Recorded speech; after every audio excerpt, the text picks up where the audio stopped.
we celebrate the new Tomorrowland at Walt Disney World in Florida with a television special that's out of this world. Hello, I'm Michael Eisner, head of the Walt Disney Company. In a top-secret military installation somewhere in the United States, there are those who believe that the government is hiding the remains of an alien spacecraft that mysteriously crashed to Earth. With more and more scientific evidence of alien encounters and UFO sightings, the idea of creatures from another planet might not be as far-fetched as we once thought. In fact, one of you out there could have the next alien encounter. Enjoy tonight's special. I'm going to walk over and see if I can sneak a peek. Maybe not. Alien Encounters from New Tomorrowland is brought to you by Bounty. Outstanding absorbency and durability make Bounty the quilted quicker picker-upper. Scientific verification of extraterrestrial life forms routinely arriving on Earth. Top secret reports from ongoing military investigations. Compelling home videos of alien craft captured within the last few months. World figures who have gone public with their own extraterrestrial experiences. The shocking history of government misinformation programs designed to prevent widespread panic. And personal accounts of those who have been abducted and studied against their will. It's happened to me, it's happened to my sister, and I believe my mother. My son looks me straight in the eyes, and he says, "They took blood out of you, Mama." They don't ask permission, they take you. But it's such an incredible secret, nobody wants to believe it. There is valuable scientific data that would prove once and for all that planet Earth is being visited by a highly evolved intelligence that is not from this world. Wait a minute. I've had enough. Stop it. From beyond the boundaries of our perceptions, intelligent beings are beckoning mankind to join the galactic community. It's an invitation which is both wondrous and terrifying. This is the nature of alien encounters. Mankind has the unique ability to ignore the obvious, especially when the facts reveal a disturbing truth. We once believed the sun revolved around the earth. When Galileo demonstrated the reverse is true in 1634, he was charged with heresy and placed under house arrest for the last 8 years of his life. The charges were later dropped, 342 years later. Now, as we approach a new millennium, mankind is in the midst of the most profound event in history, actual contact with intelligent life from other planets. For nearly 50 years, officials have been documenting routine alien encounters here on Earth. And thousands of people have seen or experienced this alien presence. Yet many others still refuse to acknowledge the obvious evidence all around them. What is it like to be confronted by a creature whose intelligence and skill is far beyond the comprehension of mankind? Would it be enlightening? Would it be an exercise in terror?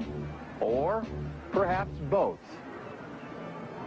Here in the new Tomorrowland at the Walt Disney World Resort near Orlando, Florida, these concepts are brought to life as guests experience their own alien encounter, a sensory thriller from Disney and George Lucas. We'll give you a sneak preview later in the show. But first, we must prepare you for the future with some shocking insights from the recent past. Alien ships seem to arrive in waves. And if the last few years are any indication, planet Earth is experiencing a tsunami of sightings.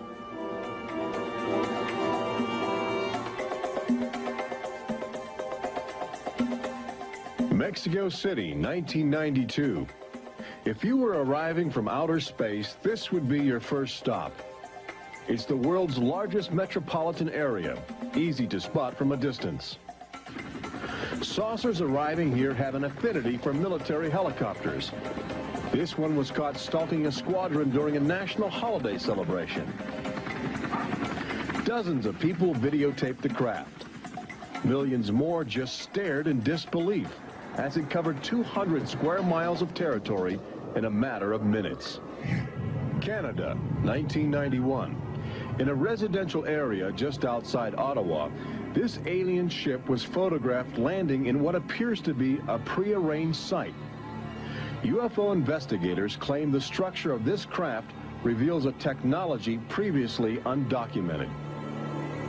This sighting is known as the Guardian case, named after the pseudonym of the photographer who wishes to keep his identity secret to avoid harassment from local authorities uncomfortable with the notion of alien intruders.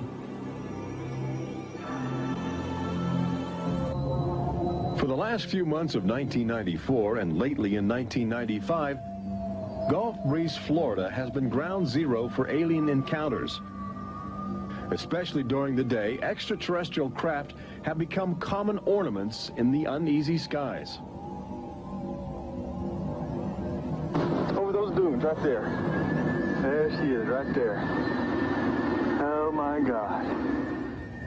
Residents of Gulf Breeze routinely aim their home video cameras at the horizon. More often than not, they capture an astounding alien display. Look, there it is. Right up there. Looks like an egg on top and an egg on bottom. You would think these alien sightings would be front page news. So why have they received almost no national attention? The answer is simple. For governments determined to maintain their authority, extraterrestrial contact is pure dynamite.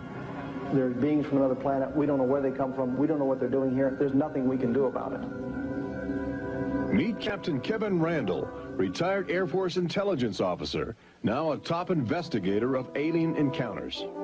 Anytime a technologically superior civilization comes in contact with a technologically inferior civilization, the technologically inferior civilization ceases to exist. Not necessarily through conquest, not necessarily through invasion, but because the technology changes the underlying social structures of that civilization and it disintegrates. Those fears are reflected in a 1960 federally funded study by the Brookings Institution, which warned that public knowledge of alien life could cause civilization to collapse.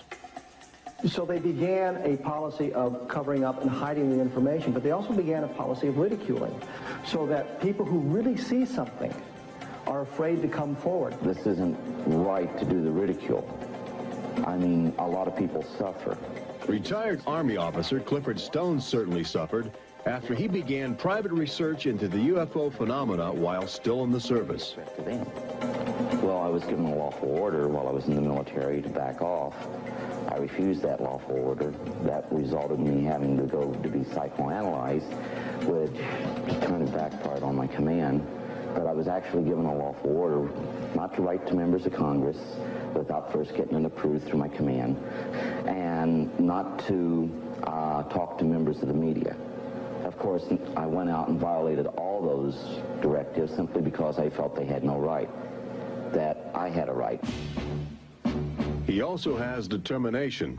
This collection of classified government documents represents years of determined effort by Stone to open the UFO files and offer fresh leads to investigators on the trail of the truth. It is not surprising that this book is making top military officials very uncomfortable. I think that some of the underlying concerns they have is the impact it will have on society as a whole if the information is ever released. Then why have aliens chosen to visit our small blue planet, hidden on the distant fringes of an insignificant star cluster? Well, we invited them here. When we return, what is attracting alien visitors to planet Earth? Extraterrestrials take aim on America's military.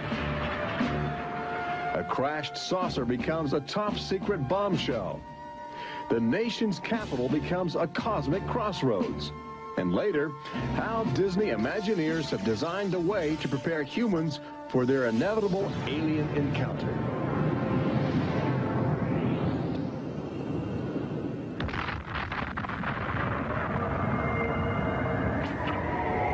And I looked, and behold, a whirlwind came out of the north, and a fire enfolding itself, and the brightness was about it.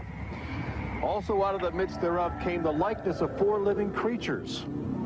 And when the living creatures went, the wheels went by them. And when the living creatures were lifted up from the earth, the wheels were lifted up. For the spirit of the living creature was in the wheels. Ezekiel chapter 1. There have been reports of alien encounters throughout recorded history, often buried in the obscure poetry of mystics. But since the end of World War II, alien encounters have adopted a darker, more menacing demeanor. No longer just spirited lights dancing in the sky, UFOs turn more brazen, announcing themselves with surprising ferocity. Most alien activity on Earth in this century seems to have been sparked by the single most profound technological achievement in human history.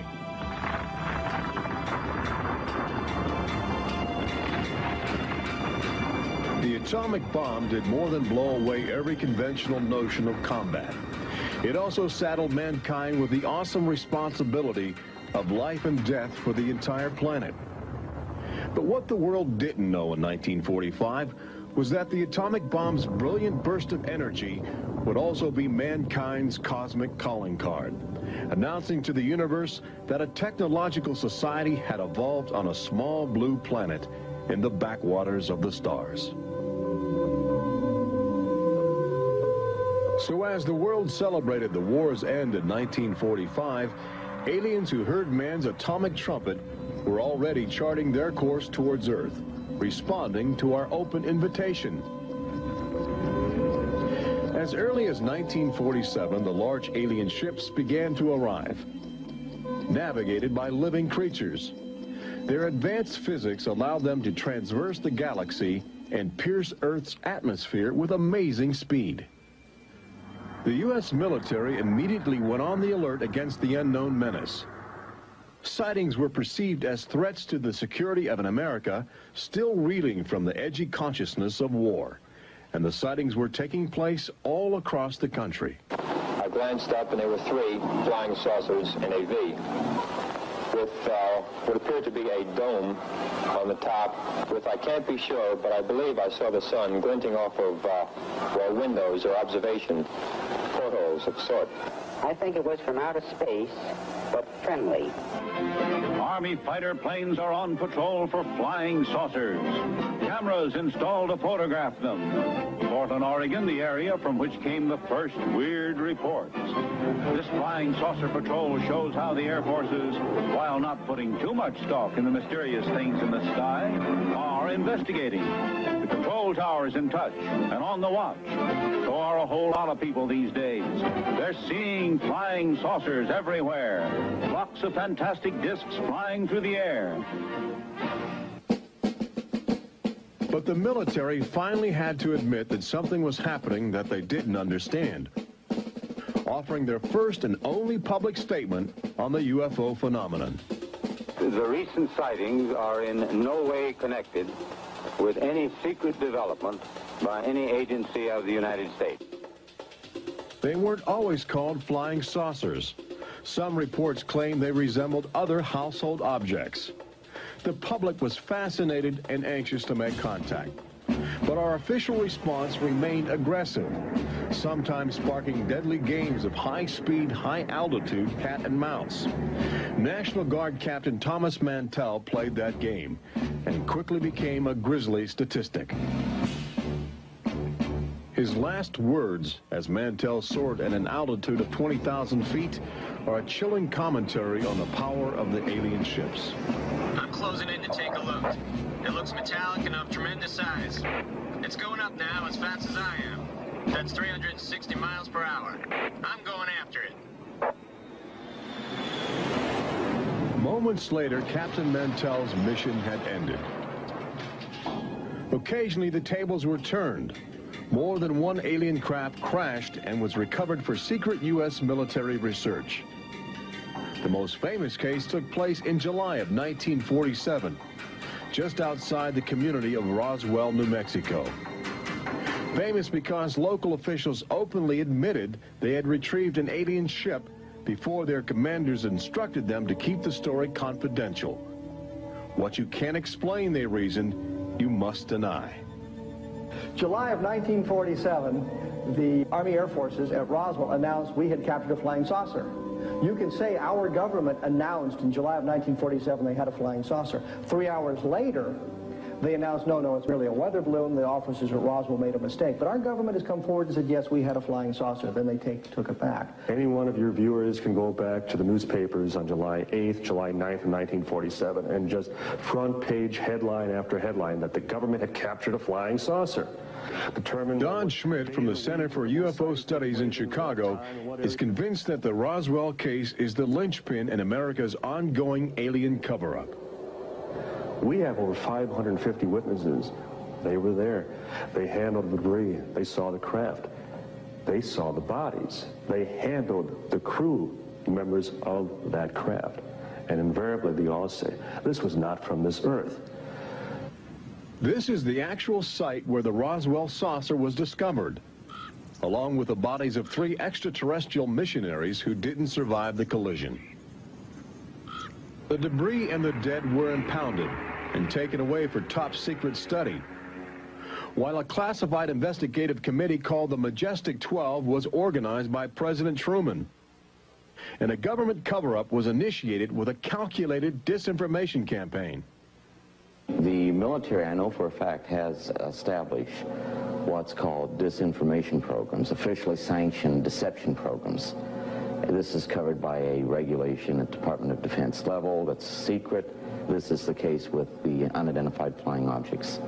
I cannot say that the Roswell incident was a cover-up, but I can certainly say that the government back then and today acted like it was a cover-up and has been subject to being accused of a cover-up. The flying saucer debris at Roswell was attributed to a downed weather balloon. There was no explanation for the alien body parts among the wreckage.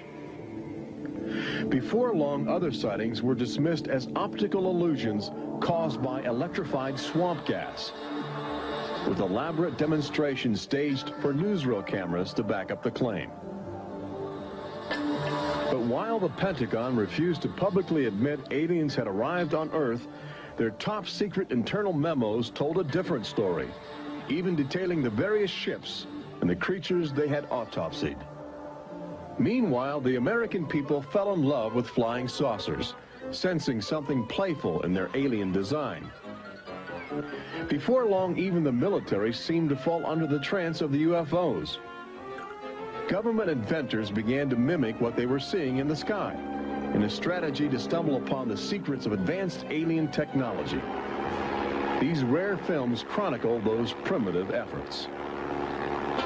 At a symposium conducted by Princeton University, weird and wonderful flying machines developed for the Army go through their paces.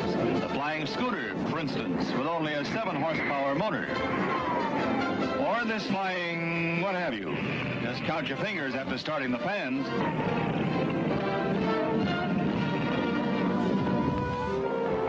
The naive attempts to copy the saucers began to look foolish, especially in July of 1952, when real alien ships were routinely buzzing over Washington, D.C., leading fighter pilots on frustrated chases lasting as long as 6 hours. It was the first time since the War of 1812 that our nation's capital had been successfully invaded by a foreign power. By the early 1960s, UFOs were having a chilling effect on our defense operations. Their tremendous speed often caused them to be misidentified as incoming intercontinental ballistic missiles, putting American air bases on red alert. There needed to be some way for the U.S. and the Soviets to distinguish between nuclear attack and alien visitors. The weapon is installed in the Pentagon, but it's a weapon of peace. This is the teletype that will operate at the U.S. end of an open line to Moscow. This link, it is hoped, will help avoid misunderstandings that could possibly trigger a catastrophe. Now, a president could be in touch with the Russian premier in a matter of seconds. The hotline between Moscow and Washington was set up so they could go ahead and make last-minute pleas that we're not attacking you and you're not attacking us. The purpose for this was to ensure that a nuclear war would not be touched off by a UFO appearing on the scopes and being mistaken for enemy aircraft.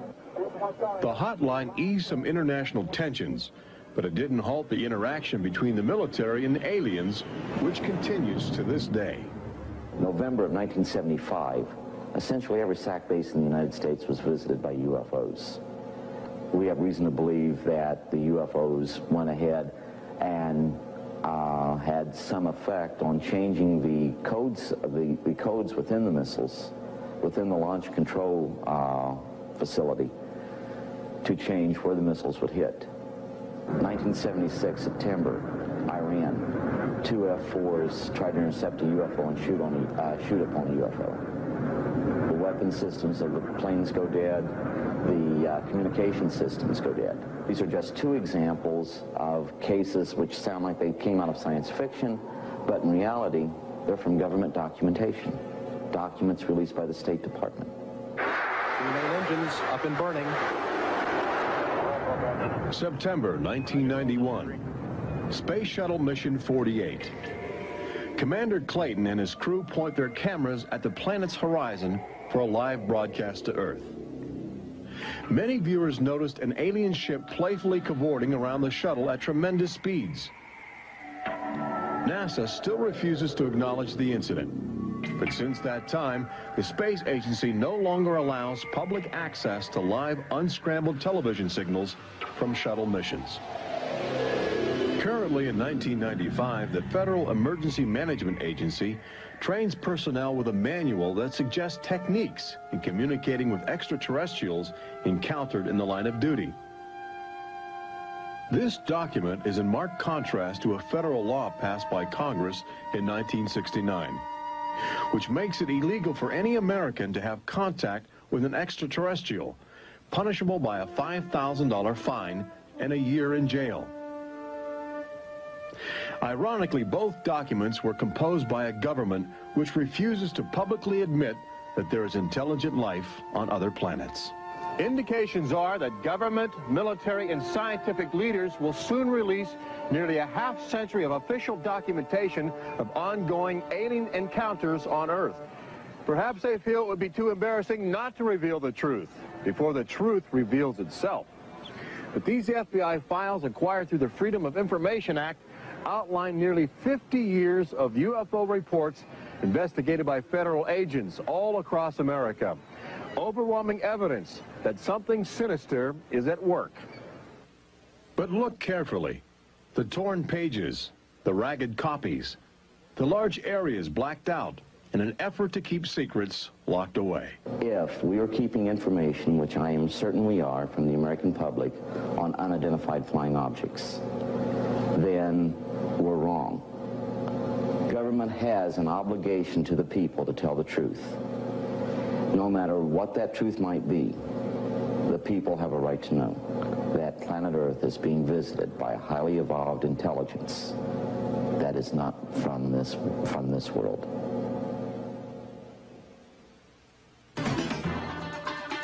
When we return, meet the people who have already experienced disturbing contact with creatures from another world. They don't ask permission, they take you. See how government is monitoring mutant life forms which have already staked their claim on planet Earth. And join Robert Urich on the fringes of the future in Walt Disney World's Magic Kingdom as Disney Imagineers prepare the public for their inevitable alien encounter. Encounters from New Tomorrowland.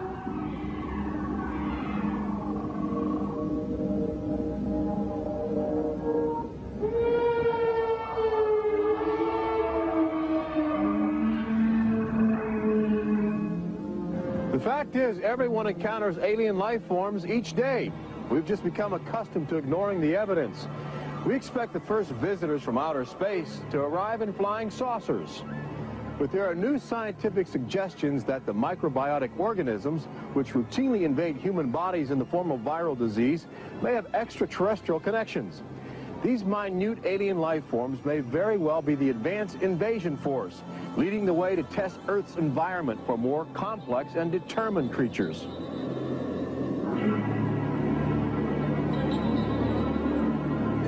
The idea is not new.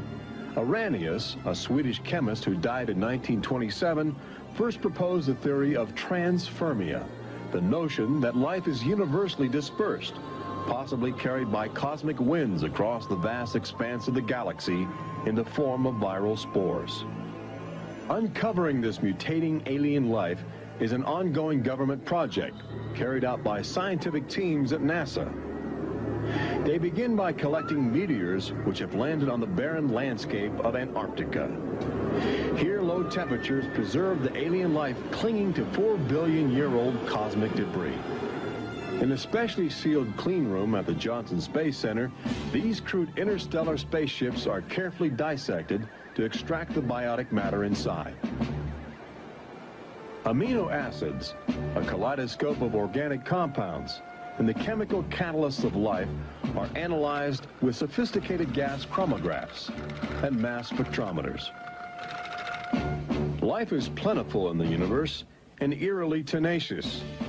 Lately, scientists have found extraordinary numbers of unknown organisms which have gained a biological foothold where we once thought survival would be impossible. They grow in deadly ammonia gas. They are resistant to ultraviolet radiation. They thrive inside the radioactive cooling systems of nuclear power plants. And they can even survive the vacuum of space, reanimating themselves when air and water become available. Riding inside the stone cocoon of a meteor, life can travel virtually anywhere, and a good deal of it lands on planet Earth. But just as we explore the genetic package of alien life, visitors from space are routinely examining human specimens, abducting men, women, and children in order to conduct disturbing biological experiments. Very, very few people who've had the experience are willing to talk about it publicly. There is such a kind of ridicule factor. Bud Hopkins, researcher and author of the best-selling book Intruders, is America's leading investigator into the alien abduction phenomenon, and largely responsible for bringing the astonishing situation to the nation's attention. The most important thing about this, I think, in studying it, is to realize that there are very distinct patterns. This is not just a box full of crazy experiences which are mutually contradictory. The patterns start this way. People are abducted first in childhood. When I go back into my memory, I don't know a day without them. And they are then re-abducted over many, many, many years. When I saw this light on the freeway, my first reaction was, oh my God, not again. I grabbed the side of my bed like, no, you're not gonna get away with this. You're not gonna get away with it this time. Then I feel lifted off of the bed, and the next thing that I remember is being on a table or a bench and these beings surrounding me. Samples are taken from the skin. There are very distinct scars that result from these biopsies, whatever we want to call them. I have a scar on my hand. It seems to be a triangle shape that's a half an inch by half an inch if you were to measure it. They were just red and blistery and kind of in a large equilateral triangle on each foot. The basic, most common mark is what we call a scoop mark. It's a circular depression, as if the aliens have used a little tool and removed a layer of cells. On my upper left inner thigh, I have two marks. There's a series of two. They're about 1/8 of an inch deep and about 1/4 inch in diameter that people call scoop marks, for lack of a better term. Often an object is inserted in the nostril or behind the eyeball or in the ear, which we believe to be implants. On my shin, between my ankle and my knee, were two puncture marks. In fact, I hesitate to call them that because they were larger and deeper. They were like two holes drilled vertically along my shin into my leg. And that frightened me deeply because I have no idea how those got there. I could only speculate as to why they were doing that, although I do know that, bone marrow contains genetic material, blood. They're interested in who you are genetically. They seem to be desperate for our genetic material, our DNA, our particular genetic makeup, as if they have reached some point of, let's say, some point of no return in their evolutionary development, and they need to revivify themselves through something they can get from us, a more primitive and perhaps more robust species. People generally describe one particular type of figure as the basic alien type, which is a small figure, 3.5 to 4.5 feet tall, huge head.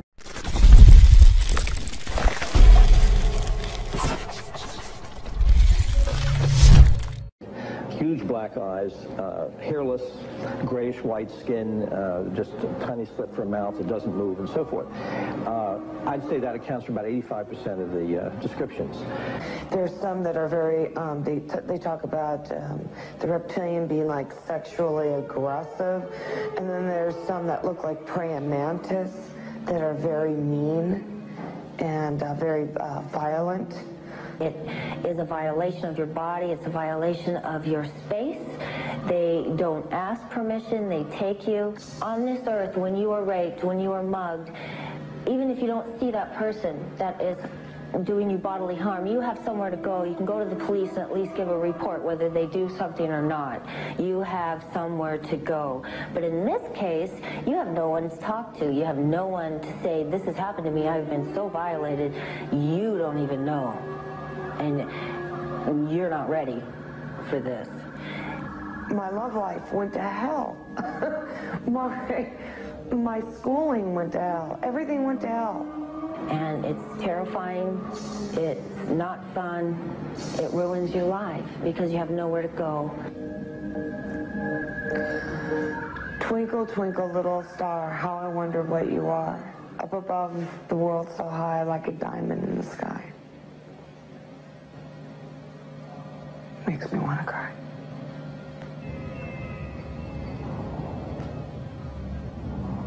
Part of the trauma involved in this is our government telling us that these objects don't exist. And I seem, and other members of my family, and other people seem to have these experiences.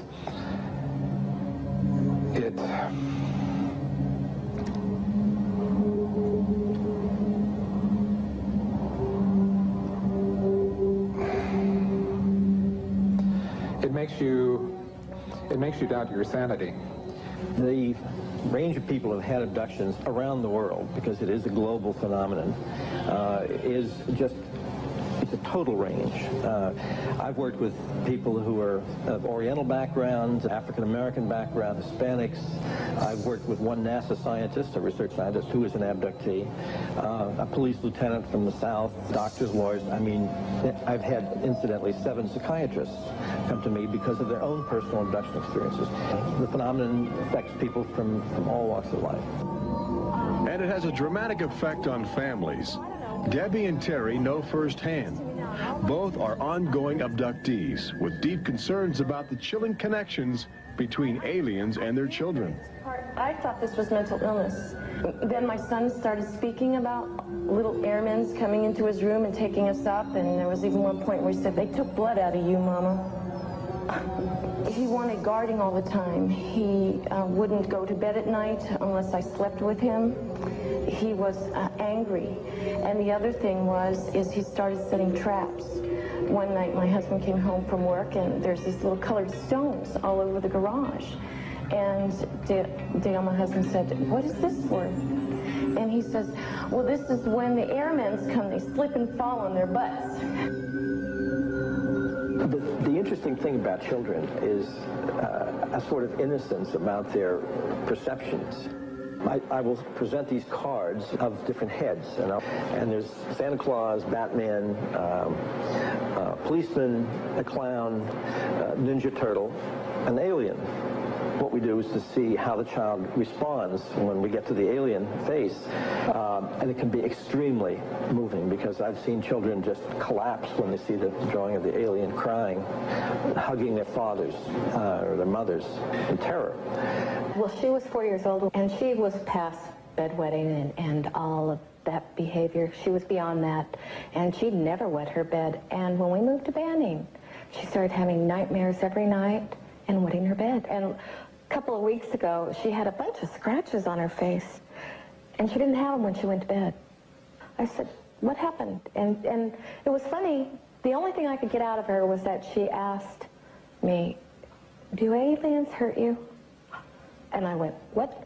And a woman told me, for instance, that her little girl, when she was first able to talk, would tell her about these nightmares of what she called the bugs coming in the room. And they were big bugs with big eyes. And again, there were some physical marks, all the surrounding evidence suggesting abductions. At one point, the mother, a few years later, was getting out of the car with her daughter at a shopping mall, and the Goodyear blimp was coming over. And the little child said, "Mommy, look, don't you remember when you and I were up in that thing with the bugs?" The last time I had a session, in that session I actually saw Lexi being escorted by 2 small grays. And it was very upsetting to me. I could not handle the fact that my daughter was being subjected to something that I had no control over. And when I think you have no control over something, that you're so helpless, it's like your child's drowning or something, and you can't save them. I feel like I'm going to go crazy because there isn't anything I could do for my son. I know. One of the most interesting things, too, from a child's point of view, has to do with the fact that communication is telepathic. One little boy drew on some drawings he'd made for me of the aliens. He put on the side of the head, each alien head, a gigantic ear, just one. And his mother said, "What's that?" And he said, "Well, Mommy, I know they don't have ears, but I put that there because, you know, they can hear everything you're thinking." When we return, Robert Urich takes you to the new Tomorrowland in Walt Disney World's Magic Kingdom, where Disney Imagineers are creating extra terrestrial excitement, preparing the public for cosmic contact with a virtual alien encounter.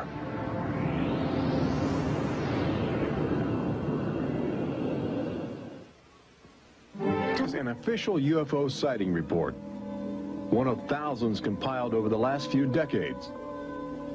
This particular report from October 1969 was filled out by Jimmy Carter. He was still governor of Georgia at the time. He witnessed a luminous object suspended in a twilight sky.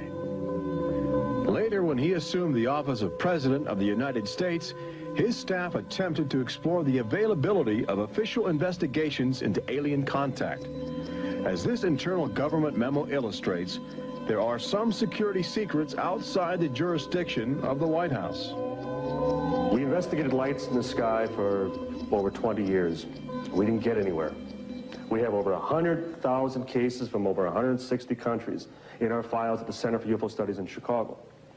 When you actually take the time to look at the official record, look at the classified, disclosed documents on the phenomena, and I'll guarantee you'll walk away saying, why weren't we told about this? And why were we told something else altogether?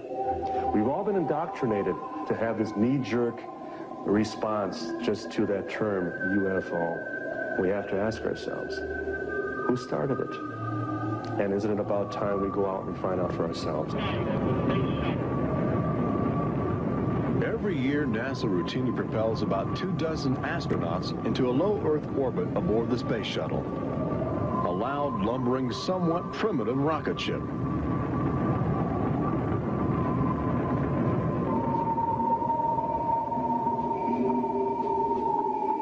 But most Americans will likely explore outer space aboard crafts of alien origin. Statistics indicate a greater probability that you will experience extraterrestrial contact in the next 5 years than the chances that you will win a state lottery. But how do you prepare for such an extraordinary event? Here in the new Tomorrowland at Disney World, scientists and Disney engineers have brought to life a possible scenario that helps acclimate the public to their inevitable alien encounter. Welcome to the new Tomorrowland Convention Center in the Magic Kingdom, where humans can enjoy their first taste of the future, as well as advanced extraterrestrial technology, and begin to understand the disturbing facets of alien intelligence. Access Technologies, an interplanetary manufacturing and marketing conglomerate, is one of the first alien firms to take advantage of this showcase facility in New Tomorrowland, introducing humans to technology which promises to seize the future. Today, guests are exploring the concept of teleportation, the ability to transmit solid matter or living creatures across the endless void of space. Inside this chamber, at the extraterrestrial alien encounter attraction, cosmic representatives will demonstrate the secrets of a brave new world. Utilizing the ominous device, two very different life forms will make contact via the teleportation